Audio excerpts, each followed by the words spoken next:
Salut Marie-Josée, je suis contente d'être ici avec toi ce matin pour parler du projet de recherche Les besoins des personnes handicapées de la région de Portneuf, les répertorier, les comprendre pour mieux y répondre. J'aimerais d'abord, Marie-Josée, que tu te présentes, puis ensuite que tu nous expliques d'où ça vient ce projet de recherche-là. Oui, Marie-Josée Guay. Je suis directrice générale de l'Association des personnes handicapées de Portneuf. Il y a environ 3 ans, on avait une chargée de projet qui devait un peu débroussailler ce qu'il y avait dans Portneuf. On s'est rendu compte que c'était compliqué un petit peu puis qu'on avait besoin d'aide. Donc, on voulait connaître justement les besoins des gens qu'on ne connaît pas et non ceux de notre association, parce que ça, c'est facile d'avoir des réponses de leur part, mais on sait que dans Portneuf, c'est plus gros, qu'il y a plus de monde, puis on voulait aller les chercher. Donc, c'est là qu'on a décidé de faire affaire avec l'Université Laval, les chercheurs de l'Université Laval, pour monter une structure pour pouvoir aller chercher toutes les réponses dont on avait besoin. Super. Donc, tu t'es approchée à nous. Moi, je suis Émilie Raymond, je suis professeure à l'École de travail social, chercheur dans le domaine du vieillissement et du handicap. On a commencé à travailler ensemble à ce moment-là. Puis, est-ce qu'il y a quelque chose par rapport aux besoins perçus ou à vos hypothèses par rapport aux besoins des personnes handicapées qui a vraiment suscité votre envie d'en savoir plus? Oui, en fait, il y avait la question du transport et la question du logement. Qu'on avait beaucoup de questionnements. On avait des gens qui nous appelaient puis ils disaient, bien là, on s'en va où, on fait quoi? On ne les connaissait pas trop. Est-ce qu'il y a des listes d'attente? Est-ce que c'est vraiment un besoin dans Portneuf? Nous, notre but, c'est de connaître les besoins pour, après ça, essayer de développer les secteurs où il y a le plus de besoins, finalement. Donc, c'était vraiment ces deux côtés-là qui nous a titillé un peu. On voulait en savoir davantage. Super, merci. Puis là, on a développé donc une recherche en partenariat depuis ce temps-là, une recherche qui a donc maintenant presque 3 ans. Oui. On a vécu la trame pandémique ensemble, ça a retardé nos efforts de recrutement, etc.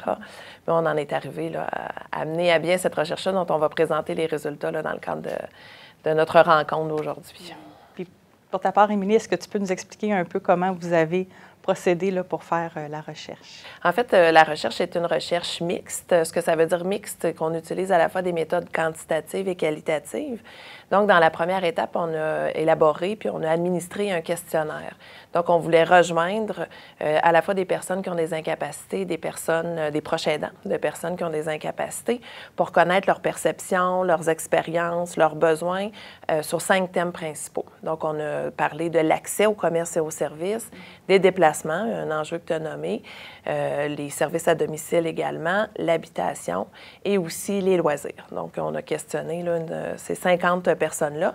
Suite à l'analyse des résultats du questionnaire, on a procédé à la phase davantage qualitative, où on rencontre des gens, où on leur pose des questions, ce qui nous a permis d'approfondir les résultats du questionnaire, puis même d'ajouter des données intéressantes à nos données. Pour ça, on a fait 3 groupes de discussion.